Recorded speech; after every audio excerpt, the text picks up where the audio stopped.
inicio de la Semana Santa el día lunes, pero principalmente en el Evangelio de Juan, hoy se celebra o se conmemora dos hechos trascendentales. Primero, lo que significa la Sagrada Eucaristía, que es compartir el cuerpo y la sangre de Jesús, que es el ejercicio de un amor salvífico, y a su vez el servicio sacerdotal, que siempre decía Pablo VI que la política junto al sacerdocio eran las dos actividades más nobles que tenía el ser humano, porque la política finalmente engendra la nobleza del servicio, que significa darlo todo sin nada a cambio.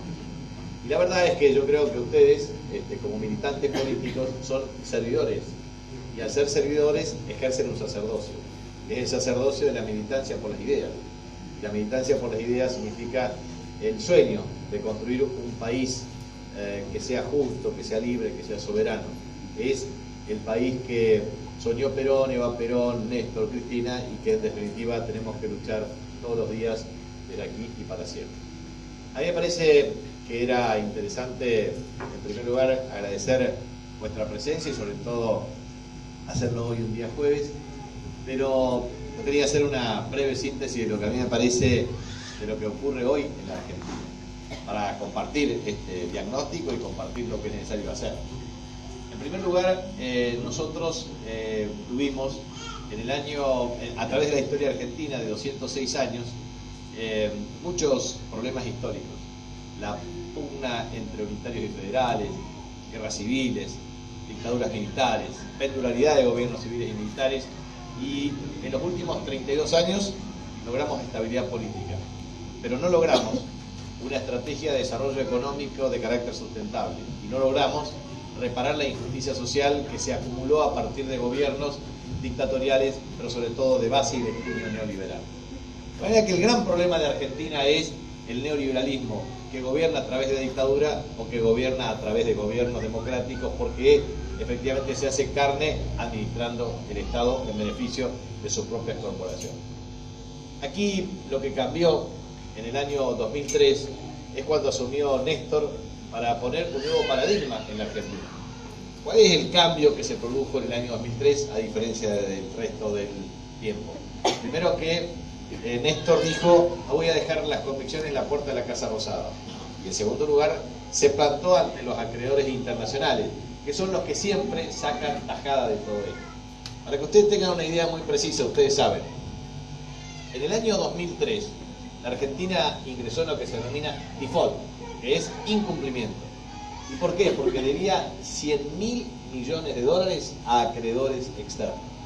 Ahora, había dos caminos: o cumplir las exigencias de los organismos multilaterales de crédito, de los bancos acreedores y de los tenedores de bonos, o plantarse y garantizar primero la solución de la deuda social de la Argentina con el pueblo argentino. Y eso es lo que hizo Néstor. Se plantó y dijo: yo no voy a pagar por el hambre y la sed de los argentinos, como lo había hecho Nicolás Avellaneda allá en el año 1874. Dijo: voy a defender los intereses del pueblo argentino, la soberanía nacional y los intereses de nuestra patria. Y en realidad se plantó, hizo el primer canje en el año 2005 y en realidad tuvo una adhesión del 67% de los acreedores y una base de descuento equivalente al 76%. Después en el 2010 repitió Cristina. ¿Saben cuánto se ahorró la Argentina? De 100.000 millones de dólares se ahorró 80.000 millones de dólares. 80.000 millones de dólares que si lo tendríamos que pagar, en definitiva lo hubiésemos hecho sobre la base del sufrimiento del pueblo argentino. Y Perón siempre decía que las revoluciones en la historia se hacen con tiempo o con sangre. Las revoluciones que se hacen con sangre tardan menos tiempo, y las revoluciones que no se hacen con sangre tardan más tiempo.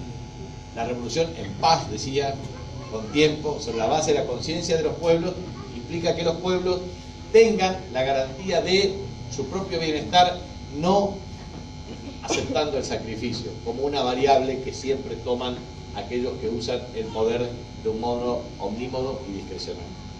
Y que eso es lo que se logró en la Argentina en estos últimos 12 años. Por eso muchas veces a mí me produce mucho malestar que muchos de nuestros dirigentes políticos que fueron beneficiarios y tributarios de las políticas de los últimos 12 años no tengan capacidad para alzar la voz en defensa de lo que fuimos capaces de hacer todos juntos en defensa de nuestra patria. Y creo que eso es importante.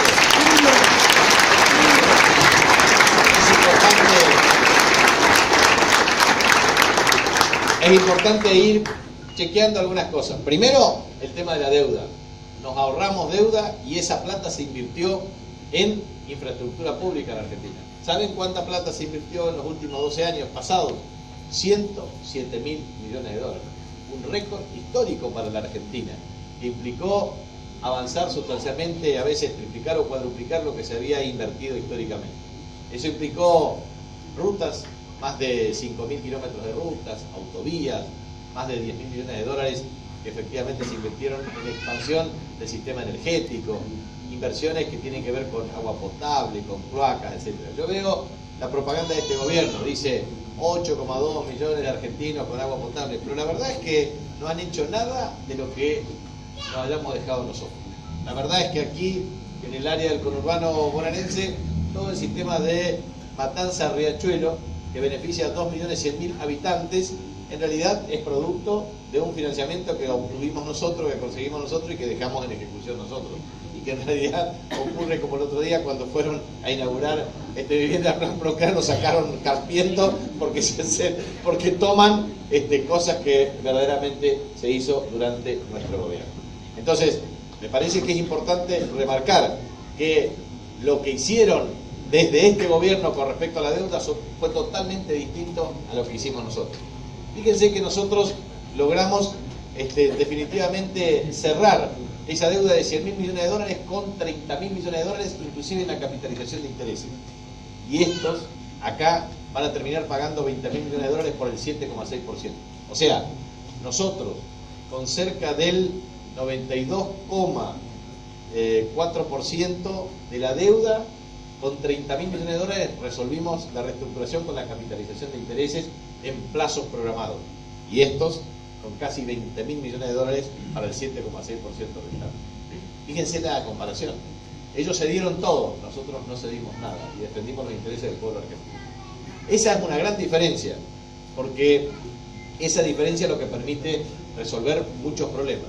A partir de, esta es la primera definición, ellos acordaron con el fondo buitre, los fondos buitres en un acuerdo ruinoso de reconocimiento de 1.400%, porque los fondos buitres nos presionaron a nosotros no cedimos por el liderazgo de nuestra presidenta Cristina Fernández de Kirchner, que no cedió ante los intereses de los acreedores internacionales posicionados por los fondos buitres.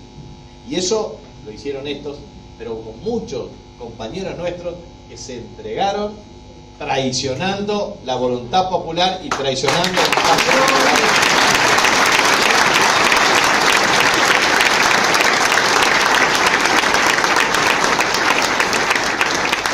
Yo estoy escribiendo un libro que se llama La economía peronista y comparo todos los periodos en donde se produjo la administración, inclusive con el mismo Menem, que fue neoliberal en su aplicación.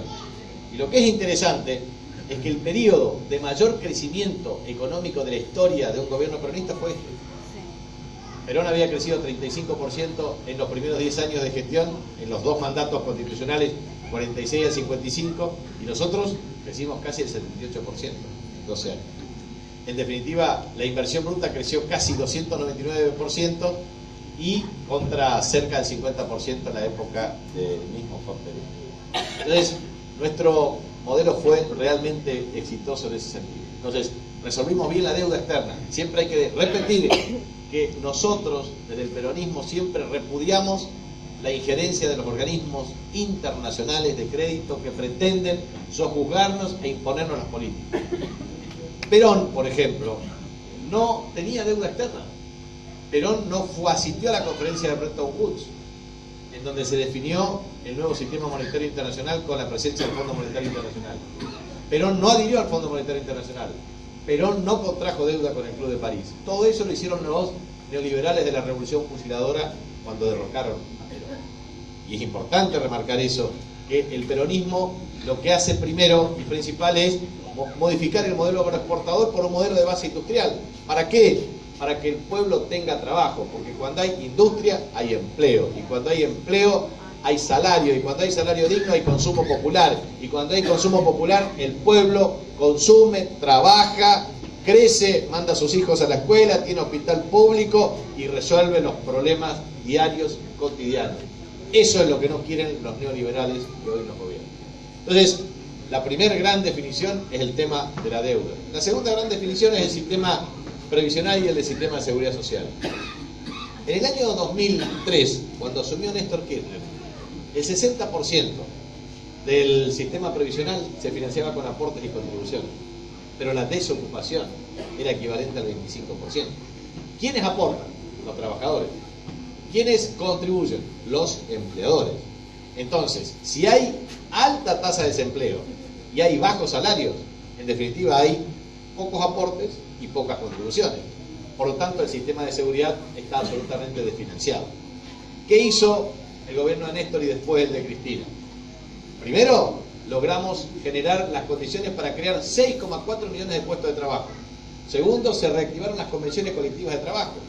2.000 convenciones colectivas de trabajo que con más trabajo y mejores salarios aumentaron los aportes y aumentaron las contribuciones. El 40% restante se financia con impuestos, de manera que la economía crecía, se recaudaba más impuestos y el sistema de seguridad social tenía más recaudación. ¿Y qué se hizo con esa recaudación?